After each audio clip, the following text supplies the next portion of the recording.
Hi, everybody, Boricua, and welcome to a new episode of History 102 with our co host Austin Paget, and today is the Victorians. Excellent.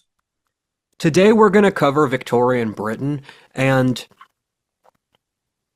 the way I conceive of Victorian Britain in abstract is that in the civilizational cycles of history I study, I consistently find that there's this parallel that people draw between ancient Athens and Victorian Britain. And the thing that I find interesting in this is that both of them are incredibly small places that set into motion these enormous historic shifts that impacted the entire world in vast disproportion to their scale or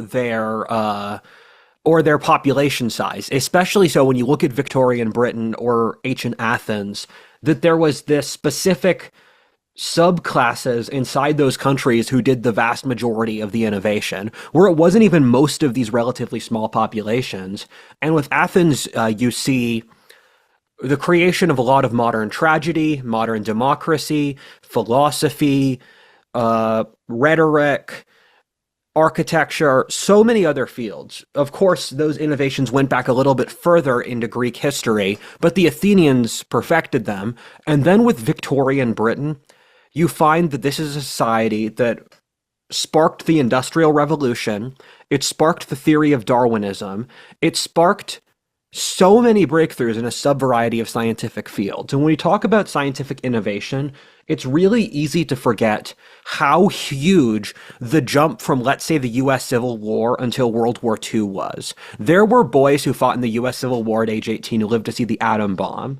And the innovations in the 19th century that occurred in technology were not even an easy stuff. It was stuff like complete breakthroughs and creations of fields in biology, in physics, in study of history and anthropology and political science. In this time period, it was this huge explosion that saw the creation of entire disciplines in a way that's difficult to understand, but it's this enormous flowering that we live in the aftermath of the world the Victorians created. Yeah, and it's amazing that this age of history is kind of hidden in our cultural memory.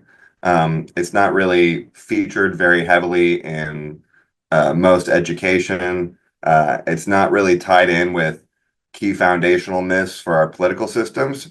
It's kind of ignored because the conclusions of looking at it will open up some pretty big questions, like why was this by far the largest period of growth and innovation in our history?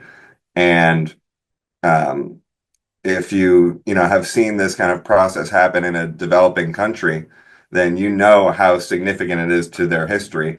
The development period is everything. So going 50, 100 years down the line from that, we'll see how that story is told in those countries. But when it's happening, everybody knows the significance.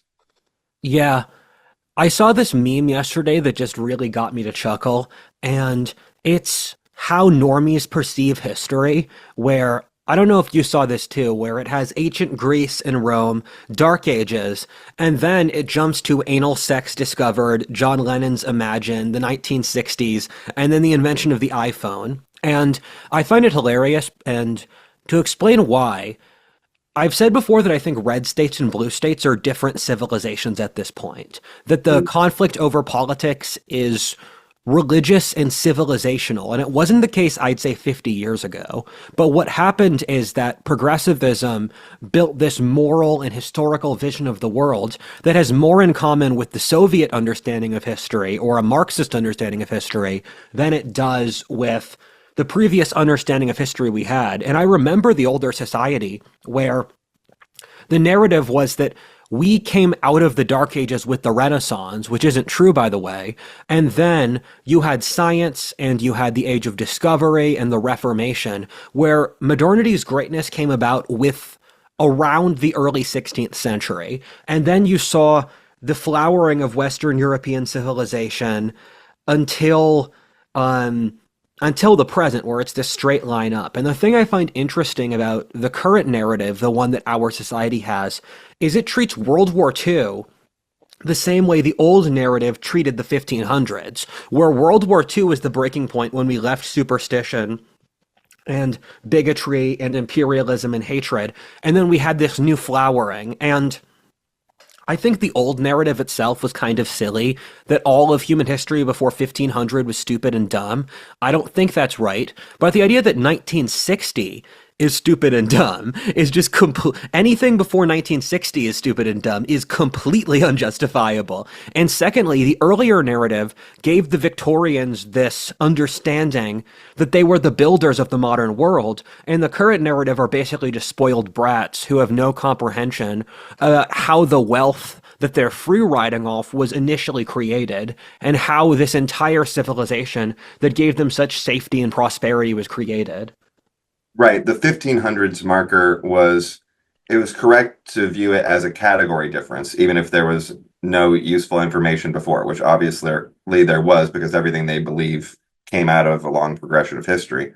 Um, so and that's different than kind of the category change being referenced in the 1950s, which is more of a devolution than an evolution. Yeah, I agree with that. Um, I have a bunch of different conversation threads I can take this, but I'm going to choose to be conservative here and stay on topic. Um, and the way that you should see the Victorians is with lots of these historians I read from a century ago, they frequently muse about what the death of the West is going to look like. Because these are authors who had studied every major civilization. So they knew that as a natural law, our civilization would also have to go into decline. And the thing with that is that there's this arc of our current modern civilization, and the arc went up over the course of the 19th century. It hit this plateau from World War One until the present, and now it's going down. And what I mean by that is that the Victorians established industrial civilization, and there was this tremendous optimism that the Victorians had. And there's something very innocent and joyful in the Victorians that I want to get to, which we ignore today. Although the Victorians did have negative traits. And then the plateau from World War One till the present is this sort of weird moment where we intellectually know that there's something deeply wrong with industrial civilization, but we don't know what it is. So we keep poking in the wrong areas. And my best guess is the event that we're seeing now over the next century, we'll see the gradual creation of a completely different worldview and paradigm that sees itself as completely distinct from the first stage of industrial civilization. Yeah, it's interesting. I think it'll be distinct, but I think the paradigm will also be calling back to the first stage I of agree. industrialization to create the evolution. Because, like C.S. Lewis says, if you want to be the most progressive, go to where you made the error and go forward from that. And Yeah. that's the general period where we had this explosion and also huge waves of immigration, and we didn't have the institutions to um, carry that forward. There's a few reasons for that that we can go into, um, like the fact that you had simultaneous populist movements in rural and urban areas, combined with a huge number of poor immigrants coming from Europe, which led to an opportunity for kind of democratic progressive politics to institute certain systems. And now we're at a period where we might be able to finally start sorting through where we went wrong in that era and continue without, shake off that opportunistic Yeah. system. What happened is that in the 1800s, we established the economic and political institutions that allowed our current prosperity, where capitalism came before the managerial state. And the 1800s is what Francis Fukuyama, and we're just going to focus on Britain in this video because Britain itself is complex enough where these two islands have enough going on that they deserve their own video. And when you look at the Victorianness outside Britain, it's equivalent to how the Renaissance was concentrated in Italy as the culturally generative force.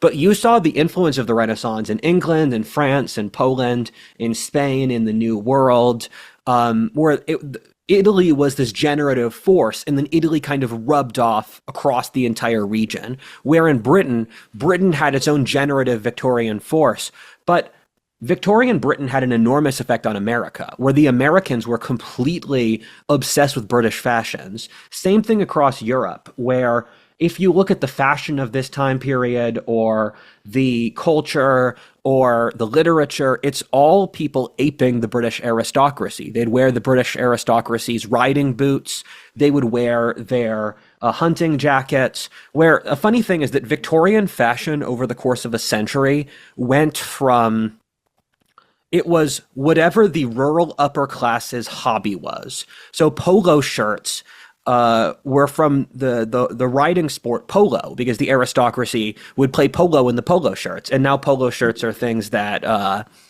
people just wear to work. Or I think this kind of shirt was seen as vacation clothing, or in the start of the 1800s, you saw these like ridiculous capes. They're not ridiculous; they were cool. You saw these capes that were in fashion, and the capes were supposed to be they were supposed to be recreational clothing. So yesterday's recreational attire becomes the future's formal wear. But I had a point there. We're just going to focus on Britain, and the other point I was trying to make is that their 1800s we establish the industrial prosperity, the social trust, and the cultural traditions for the industrial world. What happened in the 20th century was the managerial class inserted itself due to the world wars on top of the pre-established cultural and economic system built by the 1800s. Then over the course of the 20th century, the managerial state tried to crush more and more of that earlier industrial society, but in the process, they impoverished themselves without the realization that they're dependent upon it. Where this is what happened in Britain, as an example, where Britain was incredibly prosperous. Britain was the center of the world around World War I. Then what happened over the course of a century, Britain became economically irrelevant as the managerial class consumed the things that made Britain great in the Victorian period. And now we're in a juncture as a society where enough of the Victorian institutions are left that you can still see them today, but the managerial class is trying to consume them. And so but also we're in a completely new age. So you're seeing the remnants of both the 19th and the 20th centuries with just the creativity of the 21st century operating today. Yeah, it's that's a really good description of it. Um, I forgot the train of thought I was going to go with that They invented earlier, but trains. yeah. Oh yeah, so I mean, this is more US statistics, but I'm sure it's the same in England where the trains expanded in insane ways. Maybe we can tie the world fairs into that too, because um, you asked the question, why don't we have world fairs today? Like they had back then, they had the Paris World Fair and the Chicago World Fair and other ones where they featured all these new crazy inventions that were happening. And then I think about, the popular science magazine over the last 20 years. I used to be really interested in it, looking at it, looking for new inventions. And every single thing that was published in popular science magazine before it went out of business was a gimmick. I never saw anything in that magazine that I actually saw pop up in the real world. But back then they had just absolutely world defining technologies all the time, from electricity to the trains to, I mean, you could name a bunch. The foundation of almost every industry that exists today was created in that period. And today, the only kind of things that would be able to feature at a world fair would be maybe self-driving cars, electric cars, uh, satellites, uh, internet, stuff like that. There's very few categories uh, that are and we're starting to get into a zone where we might see the level of innovation where you could put on a world fair, but that's the reason why they died. And it shows how special that period was. You literally only listed industries Elon's in. Yeah, those are actually my examples. Give me another one. I'll take it. I mean, the problem is that that's the existential reality. Yeah, so it's just well, there's so many whatchamacallit again. There's so many barriers to progress established either by the culture or by the scientific nature of reality or by the government, which create barriers to scientific development, which means what you end up with is that pure force of will is the only thing that can get stuff done. And that's normally when you see singular individuals do stuff like that, it's due to a variable like that. That it's against the general current of whatever it's possible, but then the society makes it difficult for it to operate organically. And so when you see a big sociological jump, and I'm not really talking about Elon here per se, I'm talking about in the historical tradition, is you'll see a jump where a single person does the thing because it's possible and there's opportunity in achieving it. It's just the cultural current makes it difficult to do. Does that make sense? Yes, and that's a perfect description, and it's why the only space where you're seeing these kind of new innovations are areas where technological accelerationism has been effective, which is basically where you invent a technology that's outside of an already regulated area, and then you can grow it. But all Yeah. the legacy industries are so locked down that's why you're not seeing it broadly across the board because like you said the managerial state asserted itself on top of this um, previous productivity generating order and it cannot there is no making it work. The only way that the managerial state can function is to remove itself from the equation. So Yeah. it's an existential crisis for the managerial state going on right now. All my homies hate the managerial class. Um, yeah, so I think we have the opportunity for immense scientific innovation. It's just we have to shatter our preconceptions for what we believe reality to be.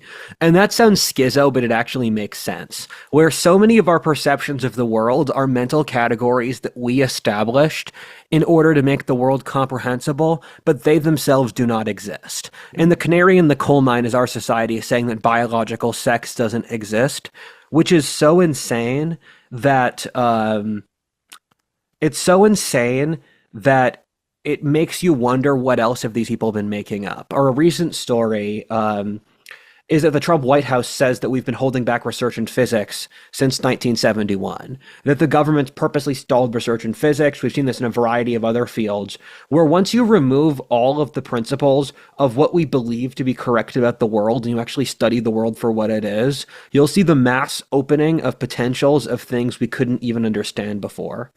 We need the death of the new scholasticism. Yeah, we're not used to standard deviations of change. Yeah, And that's what this era was experiencing. And when you're in that kind of environment, you think completely differently. It's the same as living in a developing country. When yeah, things are changing that fast, you're used to a different level of possibility. yes, And that's why they had stuff like Jules Verne, and they were dreaming of, and we're seeing a return of that with kind of better science fiction. I think we're starting to get ready to dream again. And in the 50s, we dreamed a little bit, but it was an illusion where we came out of the World War II and fascism and socialism were unpopular. So we rebranded as neoliberal, and there was some growth, and we had the Jetsons, right?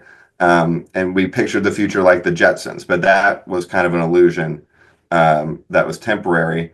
And hopefully now, yeah, we're getting back to the place where we can dream again. Because those futures that we previously dreamed of were stolen from us. If you do the math and take Victorian era growth of 5 to 7% and put that on 1950 to 2000, we would have had our economy would have been twice as large. We would have had like three extra Japans. The level of it would have been basically an entirely different world. And that's all unseen. We don't all we've seen as progress. Um, but the gap of what we've missed is much larger than the progress we've even had. The Victorians were hard men, and this is one of the things that we don't get about the Victorians, where they were innately tough and they were innately willing to bear a lot of suffering, and they were willing to look at the world in very uncomfortable ways, and they were willing to bridge gaps that seemed impossible. And you look at I'm going to use this example. I'm from Philadelphia, which is mostly a 19th century city, and you see these enormous constructions that were built in that time period in Philly that would never get built today, because nothing gets built in Philly. You look at this huge bridge built in 1881, and it straddles the entire Delaware River, which is enormous. The Delaware is bigger than the Delaware is as big as the Mississippi or the Nile or any river. And it's just built out of stone and it's mammoth. And you think, what kind of men built this? And you look at the Victorians who established this global spanning empire, where our next episode is going to be the British Empire. And the British had colonies on every single continent. And they created a global spanning system that literally linked the entire planet in railroads, steam engines, and in telegraph cables. And there's the interesting last man analysis by Nietzsche, who is himself a Victorian thinker, because there's these two contradictory tendencies inside the Victorians, which are themselves the same two contradictory tendencies inside our civilization. It's just we're the decayed form of them. One of which is the utilitarian, scientific, rational, leftist, egalitarian mental frame, and the other is the passionate, subjectivist, nationalist, conservative, mystic, romantic element. And I'm going to use Carlyle, who I just finished reading yesterday. He's a great author, and Jeremy Bentham as two symbols for this, because it's I like to say that modern society is divided between the autistic masculine and the hysterical feminine.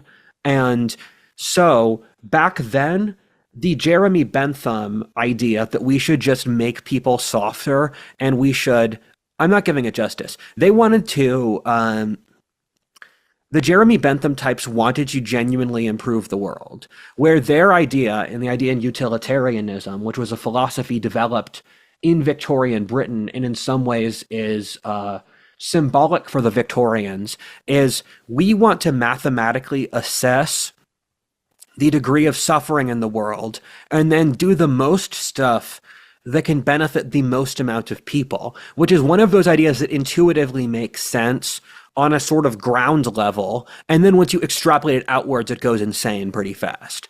And so the Victorians had this caring, mechanical, standardized side that came with the Industrial Revolution. And they also had this crazy storm, subjectivist, emotional, aggressive side. And these two are constantly in war inside the Victorian soul. And what happened over time is that the standardized element gradually consumed the subjectivist element.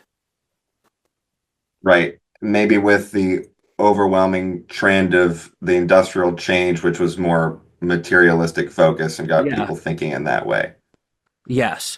I agree with that. Where um the Victorians built their civilization with their insane romantic vigor. I need a better word for that. And that was the thing that built the British Empire.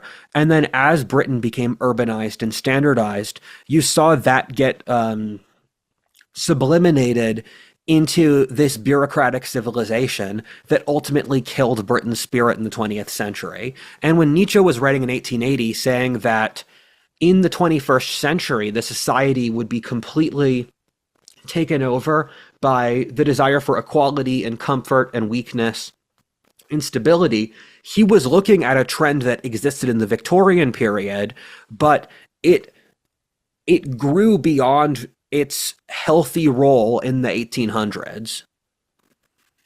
Right. Could you describe that as similar to the other dynamic we were talking about, where when you create this new technological capability, it's tempting to start looking at things like Legos, Yeah. and what if we just laid these water systems here and just threw a couple of trains? It would Yes. make a huge, and then you start thinking in a utilitarian managerial way, and you lose the basis for it. I was just reading a book by, I was just watching a podcast with Ian McGilchrist, who's the author of The Master and His Emissary, which was an important book for me that talks about neurology.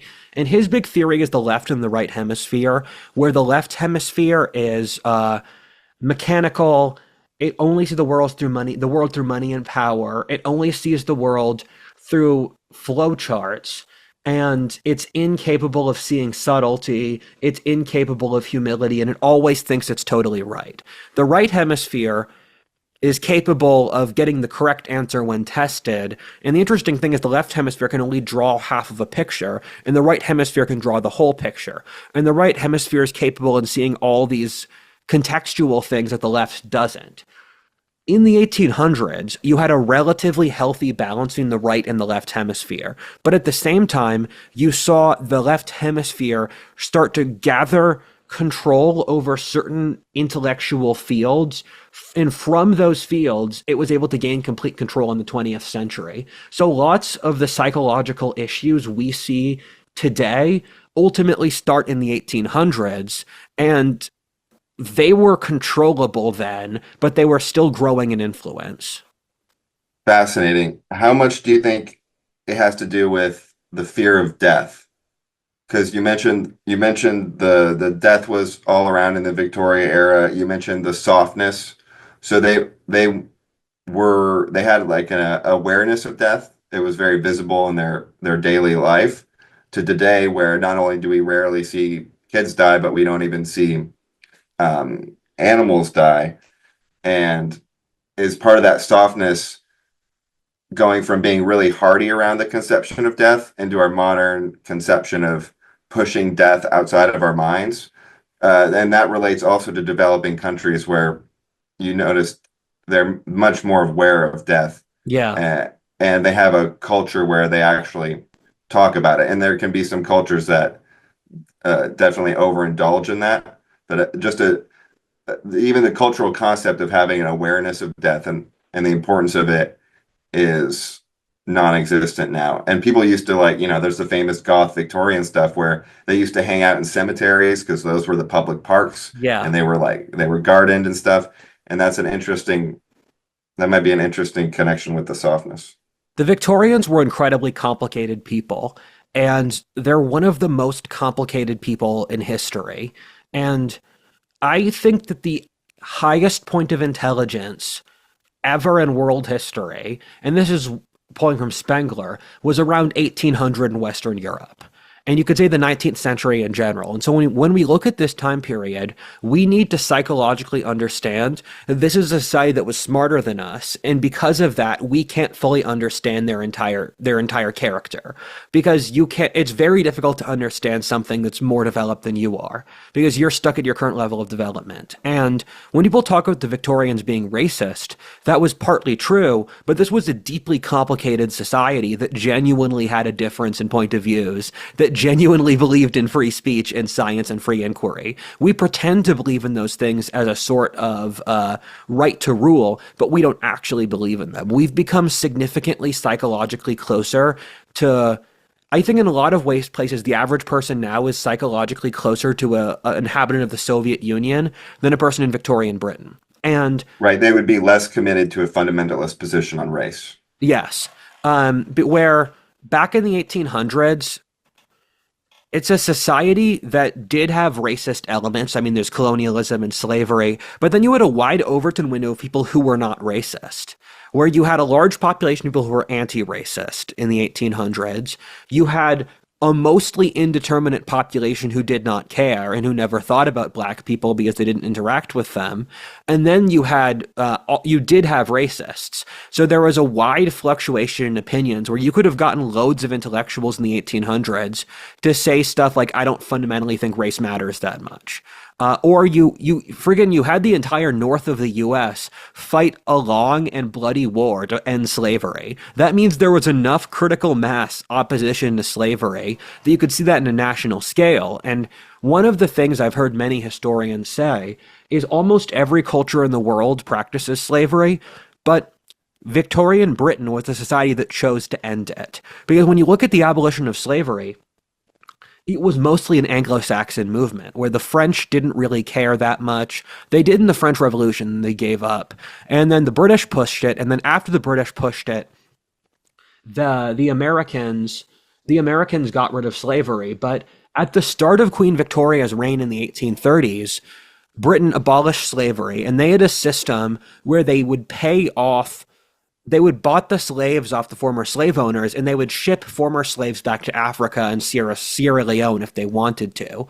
Then the British forcibly ended slavery around the world, where they cut out the African slave trade both inside Africa and outside Africa, and they ended the Asian and Middle Eastern slave trades as well. So Victorian Britain not solely stopped their own slavery, they practically abolished slavery across the entire world. And I think if this era is willing to put that much effort into that, you can't say that they were purely racist and evil. And because our society lacks the balls to do anything that's serious or deep, where if the North fought the Civil War to end slavery, that's a legitimate greater degree of sacrifice than people just putting pronouns in their bio. And you got to remember the context of the time in terms of what they had seen before that and what they were seeing now. Yeah. The only context they had were more and more examples showing that race maybe didn't matter as much as they thought. Because previously it's just like, okay, these are all these tribes, these civilizations are all this tribe. And now they're starting to see like, oh, Dumas is a quarter black, he's writing books or something. Or they see Frederick Doug, oh, black people can talk, like that's the only new context that they're getting, is seeing these things. Yeah. The Victorians had this critical tension inside of them where this was a society that was strongly Christian. And if you read authors from the 1800s like I do, they literally write Christianity into the history of the world. So they'll talk about how the innate truth of Christian doctrine spreads around the world, and through conquering other nations, Christianity shows itself to be superior. Or they'll talk about these are these ways God dropped hidden truths to the world, and this is how these different philosophers could connect to the will of God as part of this narrative of the improvement of humanity towards God. So Christianity in this era wasn't stupid. It was very intellectually intermeshed into the population. But the French Revolution, which occurred before the Victorian period, that was openly atheist. And then there was a conservative reaction over the course of the 19th century. But then you started seeing stuff like Charles Darwin develop the theory of evolution, that humans we're monkeys, basically. That was a huge push against religion. Same thing with the popularization of Marxism, or just there are basically no urban religious societies in history. And Britain after 1850 became the first majority urban society ever in history. So you saw this very strongly Christian society competing against this scientific, materialist, rational view of the world. And much as the trend we talked about earlier, this one gradually gained force over time, so that by the time we get to the 20th century, this Christian heritage had been completely surrounded in public discourse, where you couldn't use it in science, you couldn't use it in culture, you couldn't use it in art, etc. And then in the 20th century, you saw this materialist, scientific vision of the world win, and with it, you saw the death of the traditional Western culture, because the Victorians have this are the latest the West had made an attempt to maintain its culture, where they would read the ancient Greeks and the Romans, and they would study history. This was the most historically literate society ever. And they had these elaborate codes of politeness and social traditions. Nationalism was very strong. The fashion was rooted in the past. And so it was this attempt as an industrialized society to maintain Western civilization. And then over time, as Britain became a less rural society, that finally broke down with World War I. this kind of alludes to what I was saying earlier, in which in this time the elites were kind of outpacing the population and the development of thought. There Yeah, was still a strong Christian tradition among people, but they were not. They didn't. People didn't have access to books and history and things like they do today.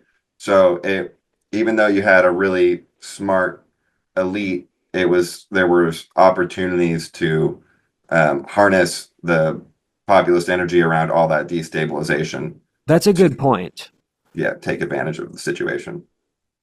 I want to say this, and then I'll jump on to the point you said, where the Victorians had this very interesting combination of religion and science, where they saw science as the reflection of the will of God, and so through discovering science, they could create progress in the image of God. So their idea was using a combination of liberalism, Christianity, and science that you could create this advanced Christian scientific society where they used science as a way to reflect basically figuring out the mind of God. And part of this was due to the popularity of Masonic lodges, who have a philosophy that's somewhat similar to this, where in the 1800s, uh, Masons had the most power of any era ever, and it's why you have so much Masonic symbolism on the US dollar, as an example. And the Masons were emblematic of this concept of scientific, religious, cultural progress, where the Victorians were an incredibly naive society. They believed in progress and science vastly more than we do. And so there was this naive hope that they had already figured things out and that there was this cultural direction towards progress. And then World War One just shattered that like an atom bomb. Right. I that's funny because I think they were onto something where they did figure something out. They just Yeah. didn't see how it would get undermined. And this is why Jordan Peterson blew up on integrating science and religion, because that brings us back exactly to that place Yes. where they were able to do that in ways that were more effective than us today. You know that I agree. The so trying to figure out I'm trying to cover the final cultural things at the Victorians before we get to the actual politics. I like front loading the culture because it gives you the vibe. Mhm. But oh, I want to talk about Victorian attitudes about sex because that's important because it's one of those things that our society we project a lot of ourselves onto the Victorians because we really dislike the Victorians and they're this mirror image of what we ourselves want to avoid. But at the same time, in the process of doing that, we show who we are more than we show who the Victorians were. And I'm going to talk about sex and emotions and humor here, because these are things where our conception of the Victorians is that they're the most stuck up, Puritan, um, cold people Mhm. possible. Um, and the more I studied the Victorians, the more I realized that's just not true. Where romantic literature was incredibly popular among the Victorians, where it's gothic grandiosity, and this is a society where if a guy proposes his love to a girl he just met, and then she rejects him, that's seen as noble. And in today, that would be seen as mentally ill. And and so you also see when you read the Victorians, they drank a tremendous amount. They had an organization called the Venerable Elk Society, um, and they would just randomly build up these Greek columns, and they invented Victorian Britain had amazing food. There was this English culinary tradition that stemmed from their rural culture that they would create dinner parties where they had 20 different type of sauce. So you would get certain type of roast beef and then you would mix between the different 20 kinds of sauces. Um, and beef Wellington, where you have this huge cut of beef that's breaded, that just breaded with mushroom and pate. It's very good. So the Victorians were not uncultured, and they had a tremendous art scene. They had tremendous musical advancement, um, and and so this is not a boring or colorless or emotionless society. And sex is another interesting thing because it's taken as axiomatically true in our culture that the Victorians were sexually repressed. And what I find with any cultural understanding of history is it's half true and it's half not true. For example, we see the Greeks and the Romans as super rational and scientific. The thing is, that's true. They were also friggin' nuts and did psychedelics and all of these Greek philosophy was part of their religious tradition. We see the Middle Ages as stupid and primitive, and that's not true. It was an incredibly advanced society. And so when we view the Victorians as sexually prude, we're looking at a certain subcaste of Britons in a certain time period. At the end of the 1800s, upper middle class Victorians were incredibly sexually prude. And as a funny example of this, so this was the era most against male masturbation ever, but then they were dealing with these cases of female hysteria, and they invented the vibrator in the 1890s to solve female hysteria, and they didn't even think of it as masturbating. They just saw, oh, women need to like let off steam. And so with the Victorians, you find these bizarre backwards attitudes based around that. But at the same time, this was a society where London was absolutely crawling with prostitutes. There were so many, and the nobility would keep mistresses, and most Britons lived in degrading poverty. So most British families, they literally saw their relatives sleep with each other because they're stuck in the same room. And so when you see the Victorians, you're seeing one element of them, but not the other side, where, for example, and sexual norms got more constrictive over the course of the 1800s, where we culturally see 1830 as the same thing as 1890. Well, the reality is that saying 1830 is like 1890 is like saying 1990 is like 1930. It's just a huge cultural difference. Where Lord Melbourne, the prime minister in the start of Queen Victoria's reign, he was openly into BDSM and he would tell Victoria about it. And Victoria talked about enjoying sex. And so this was a society that was very prude in one way, but I like to say whenever you see no society ever is sexually liberated. And any society where you see extreme sexual purity, there's always some outlet. Right. And so when you're looking at the Victorians, what we're really looking at in most cultural understandings is this subgroup of upper middle class bourgeois English people. That's almost all of our Right. frame of understanding of Victorian culture. You could even say like bans on prostitution are part of the like managerial state or even Puritanism, and ironically, they kind of undermine monogamy more than the other social attitudes of like more gay stuff and more of that stuff Yeah. has a You, bigger impact on the monogamy whereas prostitution is kind of an outlet that can help maintain it through the people that are not able to find mates basically of yeah. their own sex. You have truly lived in Asia. Yeah. Um, yeah. Lots of the most famous Victorian figures lost their virginity to a prostitute. Nietzsche, Napoleon, a bunch other people. So you're looking at that's something that would be completely sexually bizarre today that was relatively normalized back then. But when I see what we look at the Victorians, I see two things. The first is it's emblematic that a lot of our elite are descendants of Northeastern Calvinists who were genuinely fun hating. I mean, a lot of our media elite is based out of the Northeast, and their ancestors were legitimately incredibly repressed and judgmental. And I see a lot of popular culture being Northeasterners trying to work through their own generational guilt by saying white people hate having fun, white people have no culture, white people are judgmental. And I'm like, no.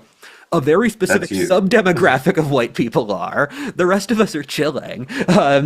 But oh yeah, so our society is very cold and emotionless. We're very inauthentic. We have a rigid moral code we'll never break even when it's stupid.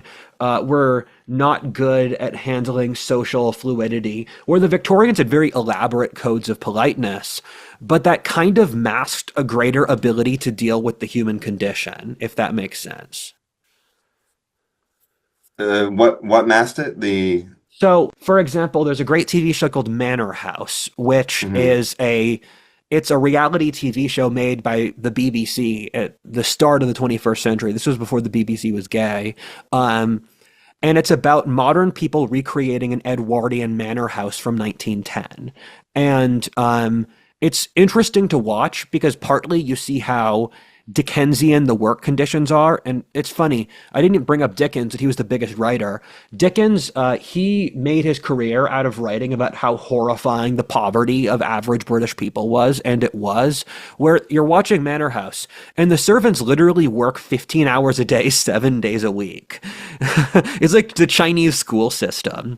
And so you see the modern people start to physically break down. And then what happens is that the masters, where they take a banker today and they make him the lord of the manor house, is that he gradually fulfills the role and he gradually starts becoming more egoistic and dominant and that stuff. So you see modern people gradually morph back into their conditions a century ago. But one of the interesting things in there is that there's all of these things where servants have to sit in the order based on their hierarchy every time. Or there's very specific knives and forks for fish, for dessert, for that stuff. So it's a society with this incredible, I would say, obsession with civility. And then we threw that away, and in exchange for it, we established moral codes based uh, around a Marxist framework. Right. Yeah. And it's connected to that Puritan culture and the kind of regulation of expression within society that it Yeah, was used to. Like they would have, and this is why when you think about periods of England, people forget how different parts of England are, right? It's there's a bunch of yeah. different cultures in England that have genuinely different cultural expressions, and they were also aware of these back then. Um, and so, yeah, they would regulate clothing. So you can only have a few colors, similar to Bernie Sanders. Why do you need 23 options of deodorant? Really? It's yeah, oh yeah. They would regulate the number of clothes, the Calvinists. Oh, I thought you were Um, talking the Victorians. right. Well, you're right. Through that Calvinists, period, you're right. They Calvinists, probably dropped. They probably Calvinists dropped that at that point. Calvinists were 200 years earlier, so that's why I was clarifying. Societies always need to find places where they have a rigid moral code and then places where they are more loose. And so, in our when we made a moral code as a society, we said we want to permit everything that relates to oppressed groups, and thus questioning that permission became our taboo. It's paradoxical like that. Um, the Victorians have a really interesting arc to them, and it's the Victorians are a genuine example of a society making a very good decision. At the start of Queen Victoria's reign, you saw the potential for a revolution where, after the Napoleonic Wars, Britain finally beat France and Europe had this forced return to conservatism where the French Revolution was atheist, it was socialist, it was populist, and blew across Europe, conquering out to Russia. What happened then is at the Congress of Vienna, the British, the Austrians, the Prussians, the Russians teamed up to force religion and monarchy down the throat of the public non consensually. And Britain was also part of this. And there's a great book by Bernard Cornwell about this time period where it's 1821, where Britain had this horrifying recession after the Napoleonic Wars. And what happened is that um, it was pretty horrifying class repression, actually, where they would hang a poor man for stealing bread to feed his own family, and they had hangings for almost everything. And Britain threw so many people in jail and that they literally exported them to Australia just to get rid of them.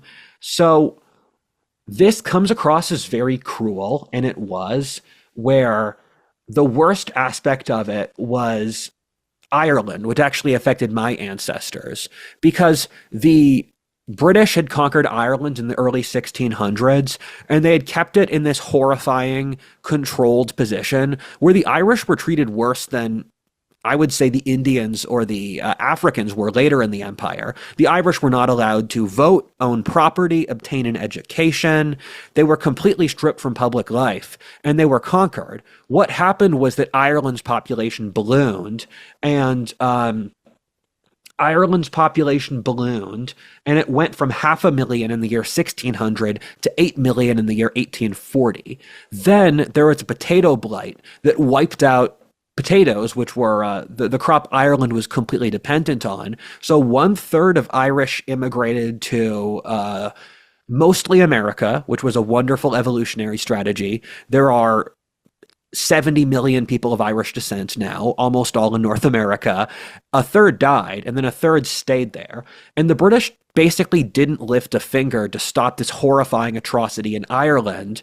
They didn't even ship food out because their attitude was that due to Malthusian pressure reasons, when the population needs to die, it's going to die because the population needs to reset to stable levels.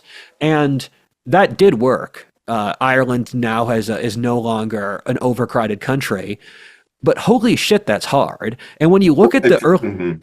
when you look It at the fits in with the utilitarian framework because exactly, they were probably viewing it like, oh yeah, we helped the Irish out. We increased their population by 8 million. A 30% cut is still like they're still plus 6 million yeah, thanks to yeah. us or something like that. Yeah.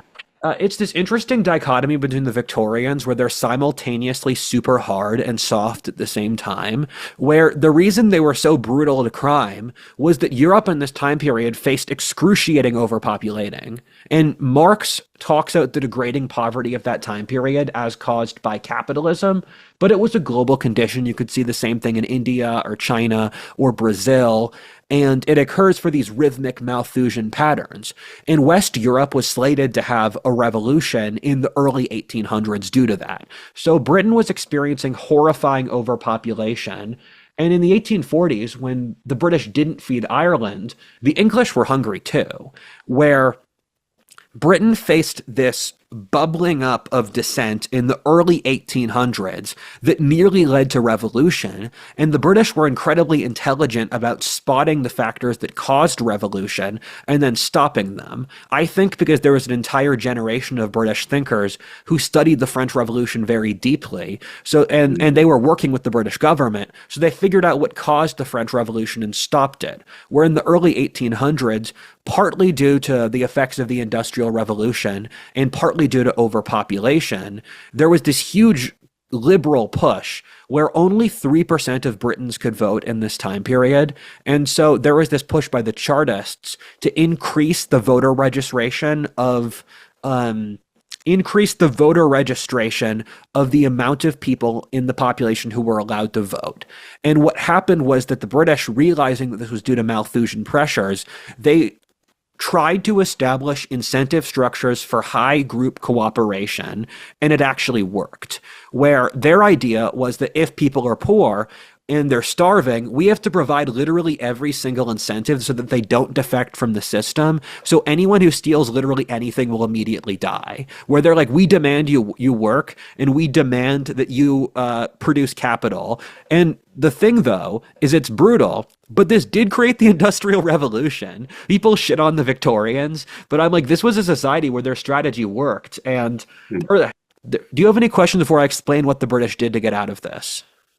Uh, yes, I guess just extra context about what it's like because there's huge changes which can create these overflows and tricky situations. But or infrastructure, urban infrastructure not ready for the number of people coming in. But there's a reason that people were going to the cities. Yes. And it fits perfectly with modern narratives where we call China a factory sweatshop labor when the whole town celebrates and has a party when they come in and they can make 4 times more savings. Because subsistence farming and low level farming, you face dearth every 5 years, which is really bad, and deadly famine every 20. So that's a and then by the other token, there's all this crazy technological change. And you're not used to you don't you hadn't learned to adapt to certain things. Like we didn't know the green wallpaper would kill you because of the chemicals inside of it, or Yeah. what like level of inhalation would kill you, or that we would go to these freak shows, and I went to a freak show in Asia because they still go on there. Um, where you just like they have people with weird deformities and everybody goes and looks at them, and then that kind of got like awkward, and people realized some people were mistreated or whatever within those institutions, and then it became less popular. But like everyone's just, going and doing stuff and looking at stuff and curious. It's not as much like people were forced into these Yes. situations. It's a lot of mistakes were made because it was very chaotic. There's a great book called North and South by Elizabeth Gaskell. Um, and it's set in 1854 in Britain, and it was written by someone at the time, and it's a rom-com where it's this girl from rural South England immigrates to North England, and then there's this edgy loner industrial tycoon who she hates at first, and then she realizes he's a great guy and she loves him. And it's an interesting book because it's a sociological study of the Industrial Revolution in this exact era. And it covers a lot of things that you would not notice later, but were incredibly important at the point where, at that point, where one of the biggest themes is the breakdown of the old social structure, where her study of South England is that it's this genteel society where everyone takes care of everyone else, and there's shared social trust, and there's these parochial understandings of social class, and everyone knows their place, and everyone has friends, and that stuff. And so she starts there, and interestingly, the people from the south of England populated the American South, and the people from the English Rust Belt populated the American Rust Belt. So it's the same dichotomy as the US between the South that was agrarian and the North that Mm. was industrial. Then she moves to northern England, and she moves to this mining town, or not this mining town, this industrial town, and she hates it at first.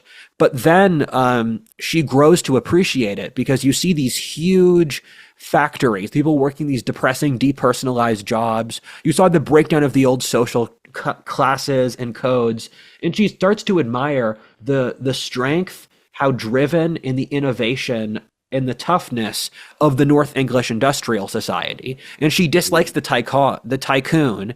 And then over the course of the story, she basically grows to fall in love with how much of a Sigma he is, where she's like, I admire his drive and I admire his quiet patience and his intelligence and that stuff. And with that, you're seeing a complete sociological change. And one of the interesting things is that when she's writing in the 1850s, um, there is this, um, there is a legitimate improvement in the quality of life for the average person, where she said, oh, they only work 10 hours a day. And this is an improvement from 14 hours a day, which they did earlier. Because once you get to the 1850s, she was surprised at how wealthy the factory workers were, where she said they all have their own houses, they can support their families, they can eat meat, they can have wooden chairs, because South England was actually poorer. And it's interesting where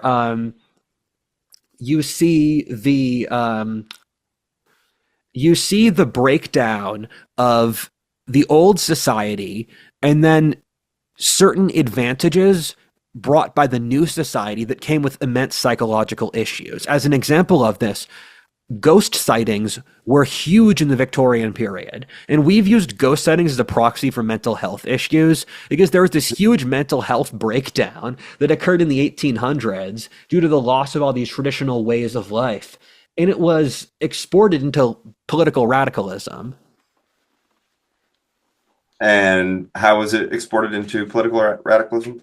Oh, Uh, the people who didn't like the system became Marxists or classical liberals or yes, right. pushed to the colonies. And so start of the Victorian period was genuinely terrible. And you'll hear these horror stories of people crowding 20 into one room. And you'll hear stories of people working 16-hour days, of people waking up at 4 in the morning to work, these children being chimney sweeps from age 6 onwards. It's just horrifying. And that's more so at the start of the century. And those were the conditions that pushed for the social reformation, which saved Victorian Britain. Where, first of all, they did expand the voter franchise. I think it went from like 3% to 6%. And at the end of the 19th century, they were at 12%. They were at 12% voters. And then with World War One, they had to give universal suffrage. So they slightly increased the voter franchise. Then, on top of that, Britain had this system called the Rotten Boroughs, where they were using numbers from the 1300s to get parliamentary seats. So these places that were medieval, big in the Middle Ages, and now had no inhabitants, they had lots of voter registration, and the new industrial cities like Manchester got no representation. So what people would do in British politics, and Britain was a parliamentary democracy with two parties, the Tories and the Whigs, which we can explain if you'd like. But what they did is that someone would move to one of these old medieval cities, become the only inhabitant, or bribe the one inhabitant, and then take their votes. So there was enormous corruption in the British parliamentary system that they had to clean up. And they also passed the Corn Laws, where the earlier laws were that they would artificially keep the price of grain up. They would artificially keep the price of grain up to support the British agricultural fields, and then they realized people were starving, so they changed the laws to allowing cheap importing of grain from elsewhere. And this sounds unimportant, but it was a huge transition point in British history because it saw Britain move from an agrarian society politically to an industrial society, where Victorian Britain had this combined noble business elite, where Britain was originally a feudal society, and then as the Parliament won, the business owners started to get into power, and they took over most power in the 1600s. But if you were to look at the prime ministers and the people in power, they were still the nobility. And out of any nobility in the world, the British nobility did the best job of integrating with the new technological business class. They invested in Argentina or South Africa. They fought in the empire. They invented new technologies. The British nobility in the 1800s are probably the most noble governance class in human history. And when I look at the harsh thing they did earlier in the century, you can see that there is this genuine desire for social justice, where there was this huge outcry for social justice in the early to mid 19th century to help the poverty, where they saw the poverty, genuinely cared, tried to improve it. And there's a great book called Fairness and Freedom by David Hackett Fisher, which is comparing how the foundation of New Zealand in the 19th century parallels the foundation of America in the 17th century. And the book is about how the character of 1800s Britain imprinted itself on Australia and New Zealand in the same way that America is a remnant of 17th century Britain. And the biggest theme is that he talks about is social justice being implicit, or fairness as he calls it, implicit to Australia and New Zealand, which is why they're so derangedly woke. But it was coming out of this genuine humanitarian catastrophe that was early to mid 19th century Britain. That's really interesting. And yeah, the nobility really believed in the values of the culture from Yeah. every range of it. They were radically pro market, like to a degree that would be considered unusual. Like it was a very big assumption that certain things in terms of uh, regulatory protectionism were just, or even um, mercantilist kind of policies were just absolutely unheard of. Like as if that was a thing that had ended and would never come back. Like it was a shared understanding of its immorality and its impracticality. At the same time, like you mentioned, England had more of a leftover nobility than the US. So they experienced this age a little bit different than us, where Yeah. there was a lot more unfairness. And um, uh, there was that whole understanding of social justice, and then there were people using social justice to alleviate guilt while staying in control. You had basically every kind of a parallel to today. It's interesting. Victorian Britain had higher social mobility than Britain today by a big margin, which is not Mm. something you think. And one of the things they talk about North and South is they say that if a poor man is genuinely competent and responsible, he will move up in the world. Where it's a lot like, I would say, a developing country such as Mexico, where you go to Mhm. Mexico and if you're middle or upper class, you have servants there where you'll have a maid, you'll have a nanny, you'll have a driver, because you have this huge social class of very poor people. And then you have a small group of very wealthy people. But then in between, you do see the genuine ability to have social mobility through development. At least that's my understanding of Mexico. Mhm. And maybe not Mexico, but other developing countries. There, like in Vietnam, there's definitely social mobility. Oh, it's huge, ridiculous. I've obviously seen it because, yeah. Yes. And so one of the things with the industrial world's social Darwinism was this was a genuinely socially mobile society. So there was this assessment that in Victorian Protestantism, the idea is that God rewards the victors. And because this was such a capitalist and industrializing society, there they thought if you're competent, you'll rise to the top. So the system was seen as fair. And on top of that, enough of the people, if you were genuinely competent, you would have social mobility equivalent enough to your competence to satisfy you, which is why Victorian Britain didn't have the revolution while the rest of Europe did, because the Industrial Revolution was able to suck up enough of the competent people as well as the empire that you didn't have this huge dissatisfied class. I have a really great real example of that Yeah. where one of my coworkers in Thailand was from the Philippines, Mackie, and he did video editing and marketing and videos for the company, like a big company, very like nice office job. And how he started was by taking sacks of, I don't know if it was some material or fertilizer. There was or coal or something. It's literally like he would take sacks, a bunch of heavy sacks, put them on top of a bus, ride 8 hours, uh, get them off the bus, drop them off, and then go back and make like a very teeny bit amount of money. And he built that up into just like a middle class office lifestyle. Yes.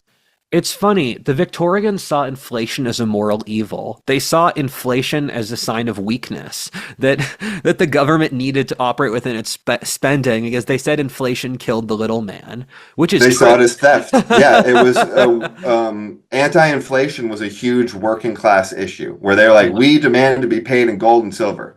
Also hilarious, we paid our Indonesian workers gold. They wanted to be paid in gold. They didn't want to be paid in money because it Yeah, avoided the taxation and also inflation. This was on their bonuses. It would have been that's hard to get away with hilarious. the whole thing. But yeah, these attitudes like and like 20 years ago, today it's a little bit different, but nobody knew the Fed or the effect of central banking on inflation. In the late 1800s, the poorest guy in the world knew. Everybody knew. Yes. They justified it based on taking from the rich or something. Yeah. Uh, There's You'll see that this was a very high trust society in a few ways. For example, when you look at World War One, and World War One was the death of the Victorian world. The long 19th century is Waterloo 1815 to World War One 1914. And with you saw that the Germans and the British played soccer with each other on Christmas, the opposing armies. Or Catgirl Kulak told me an interesting story. In World War One, a bunch of soldiers saw a man deserting from the front line of battle, and they cried out and they said, "You are a traitor. You're a traitor. Why are you doing this? Can you please fight with us?" And the man ran back, apologized, and then cried, said that he felt sorry that he betrayed them and he would die like a man with them. Um, so you'll hear World War One is all of these heartwarming stories like that in the horror. We're like, wait, these were genuinely tough and good men. And then you'll hear other stories where um, Britain had basically no crime at the for a lot. for at the end of the 19th century, where they built up a very high trust society where once poverty, it's funny, authors in the early 1800s said that if we end hunger, crime will end. And that was basically true inside the European context because they had built up these high trust societies that basically blew their sociological load on World War One. World War One was the continent of Europe basically blowing its social trust to fight in the trenches because when those men went off to World War One, they went off. They brought with them their religion, their nationality, their culture, their genetics. The Victorian period had cultivated all of these concepts of identity that were used to get young men to fight each other in World War One. And World War One was so horrifying that it destroyed this shared social trust. And the reason that the nations of World War One were so willing to fight in this horrifying war, where at the start of the war, there was a period called the July Madness, when there were parties across Europe. These people were excited to go to war. Men would cry and they would break down upon realizing they wouldn't be able to go into the army because they so wanted to go into the army to serve their nation.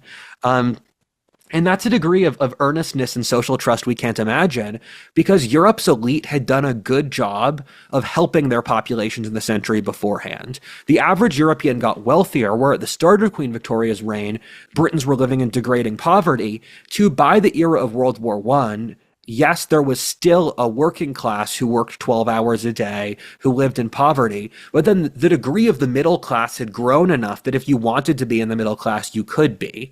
And you also saw the creation of all this new technology. People's diets radically improved. People worked less hours. There was this huge movement to shave working hours. There was sanitation. There was increases in health. There was the growth of these empires. And so although the Victorian period started really bad, by the end, its leadership was able to pull a Hail Mary so that everyone saw the previous century as progress being obvious. Yeah, and it's basically hard not to. Yeah. And it's so terrible to take such good quality and trust and goodness and to take advantage of that and abuse it because with the world wars and just destroy that because if you're legitimately good and it gets you taken advantage of, the lesson can be to drop so you stop caring about nation and Yeah. you stop caring about honor and it's like no, you were just taken advantage of, but those values are very important, they're foundational. So taking advantage of goodness is one of the most evil things you can do. Yeah. It's interesting you say that because World War One was the end of an age, and the Victorians were the culmination of that age, where the modern period from Christopher Columbus until World War One, European colonialism, Christianity, science, reason, etc., and capitalism, you saw the buildup of all these modernist trends that felt like history had a direction that was going towards progress. Then World War One went psych, and we haven't been able to psychologically recover from it because we feel so traumatized from our earlier narrative, but we've also let in very bad attitudes and very bad ways of life that have shut down our ability to think rationally. And there's two authors who I've frequently seen being the end of the Victorian era. That being Sigmund Freud and Einstein, both Austrian Jews. And Freud's concept of the subconscious, that we have these underlying principles fundamentally motivated off sex, off our most base understandings that humans couldn't control. This was in direct opposition to the Victorian ideal of masculine taking dominance over your life and through willpower, where the Victorians did have a concept of psychology, but their psychology was, when you read Victorian novels, they'll have a two-page thing at the start of two-page thing in the story explaining the bearing of a random character they met, where in Victorian novels they'll be like, Oh, my best friend, Emilio, his bearing noble, however his intelligence mediocre, but he had a profound understanding of sailing, and he was spurred by a lover 5 years ago, and he's never recovered. They did understand the human condition. It's from a different frame, though. And World War One really freaked them out because the things they had repressed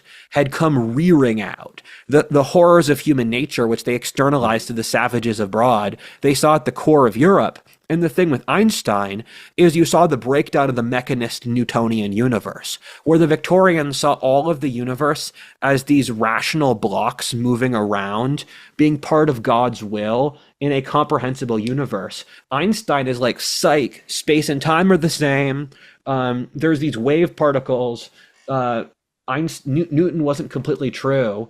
And both of them brought psychological anarchy rather than any new paradigm. So with the Victorians, with the end of the Victorians, I believe the West lost its soul, and it replaced it mostly with a purposeful anarchy that we put in place so that we could dupe people into doing bad things, where we kept these ideas of nihilism and of the universe not making sense and all these things because the Victorians were gullible enough to not understand the potential, to understand what they didn't know. We took that to pure, practically demonic nihilism, which I believe elites pushed for and the managerial class pushed for in order to disorient the population as much as possible. Right. Even though they were on the right track, they took the things that they couldn't explain in order to engender a sort of nihilistic uncertainty. Yes. And so that's all I have to say about the Victorians. Um, Next episode is the British Empire. Anything else you want to cover, Austin? Interesting. Yeah, I was just kind of thinking how this, the Oh, Victorian age goes into, yeah, go ahead. we didn't talk about Queen Victoria. Oh, yes. Yeah, let's do it. Queen Victoria took power when she was young. I frankly don't find her interesting, and she didn't do that much that was capable. She saw the decline of the monarchy's power, and because of the start of her reign, people thought that British monarchs could wield power much like George III had, and that because she threw away power, what occurred is that over the course of her reign, prime ministers became the de facto heads of the British state, where Disraeli is a good example, who was an ethnic Jew, who was also a popular novelist. He was prime minister of Britain under the Conservative Party. He made her the Empress of India. And so he was like, I'm going to give you this ceremonial title so you can reconcile yourself to having very little actual power. And Disraeli's enemy was Gladstone of the Labour Party. So Queen Victoria presided over Britain's rise to dominance. And she presided over this enormous period, but that was mostly done by Britain's democratic system and by the British people, where she was remembered for this glorious period of British history that I don't think she had any real hand in. So is she given credit in the popular psyche? Or was she at some point given credit? Like at the time, did people She see her was, as being yeah, like a great? Okay, so that's the same in Thailand, where they see their king as a George Washington-like figure because yeah, he presided over industrialization. He did absolutely nothing. But also with Queen Victoria, I think it's fair to say to her that she was also representative of the values at the time and that she generally agreed with most of the yes. positive values at the time. And so that's why she didn't see it as even letting go of control. It's like, no, that's, I believe that these systems should function this way. So you're gonna do what you want. Um, Queen Victoria, Queen Victoria had an enormous impact on fashion, especially with her relationship with Albert, who she genuinely loved. The norm for mm, Victorian marriages among monarchy was the king got a wife for political reasons, and then he had a bunch of mistresses he actually cared about. So it was strange that Albert actually loved Queen Victoria, and their relationship is beautiful. A lot of genuinely touching things. But they helped establish British fashion, where almost all of our things about Christmas culture came from that royal family. The Christmas tree Albert brought over from Germany. Our ideas of like sugar plum fairies or these Christmas baubles or Christmas presents, they're all Victorian era Hmm. conventions. And when you look at the idea of the modern homemaker, it's a Victorian creation. Because in Hmm. previous eras of history, if you were a peasant woman, you just worked. And if you were a noble woman, you were part of your husband's family business, that being the dynasty. And then in the Victorian period, you saw the creation of this wealthy middle and upper class of women or middle class women who basically didn't have much to do and because their husbands did the work and they were in industrialized cities. And so that's where our idea of the housewife comes from. It's not really a historic convention. And they were having a wife who didn't work was seen as a status symbol. But on top of that, it was also seen as for the woman's own safety because Victorian work was brutal. You're Right. working in a friggin' coal mine for 12 hours. You're in a dirty factory. And so the our modern notions of tradition and family in most cases stem lots of the things that we just see as traditional and normal stem to the creation of bourgeoisie, middle class Victorian women. They've set the Yes. cultural standards for a lot of things we still have. Yes, I also like their art style because it's incredibly detail oriented. They Yes. have really colorful detail. Oh, I forget the name of the style, but it's also something that's becoming more popular now and a revolt to the minimalist, metallic white, whatever you got going on. And they had all sorts of quirky stuff where Yeah. they got into taxonomy was really, really big. And there were guys who were more famous for it than others who would just make these really quirky setups with animals, Yeah. which is like their kind of way of cartoons. And that became the basis for Alice in Wonderland. All that stuff Hmm. was inspired out of those famous taxonomy setups. And then just a couple more fun technologies like voice recordings where you can record your Yeah. voice on a cylinder for the first time, pictures, all that stuff is it's very magical. It's almost like technology got so magic that they stopped believing in magic. Yes, yes. There was this subclass of Anglican ministers who had stable incomes and lived in the countryside, and they are responsible for more innovations than we notice. If you look at Mhm. some strange field, um, like taxonomy, I don't know the exact scientific fields, but one of them is the understanding of sea currents. That was some Anglican minister who was bored. A lot of the people who were into paleontology at the first, Anglican minister who was bored.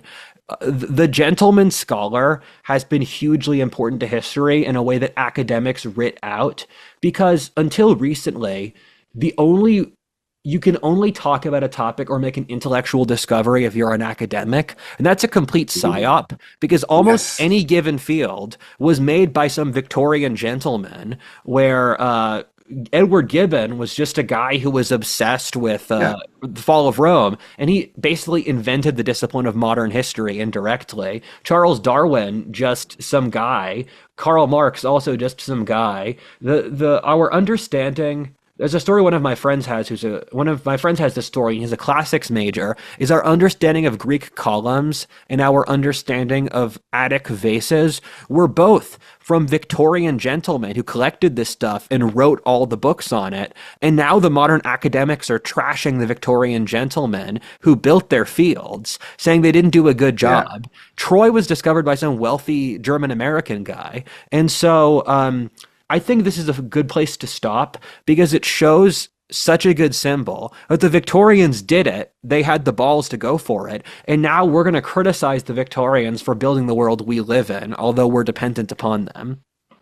Yeah. Every scientist back then basically acted like Randall Carlson, Yeah, who yeah, broke through a lot of paradigms and is, you know, done it on his own and has much better research. So um, I'm excited for us to kind of look into this era more and help us break through some of our current paradigms because if we start thinking like those guys today, there's no limit to what we can do with our advantages. It's going to be awesome. facts. Catch you soon for the British Empire. Goodbye. Peace.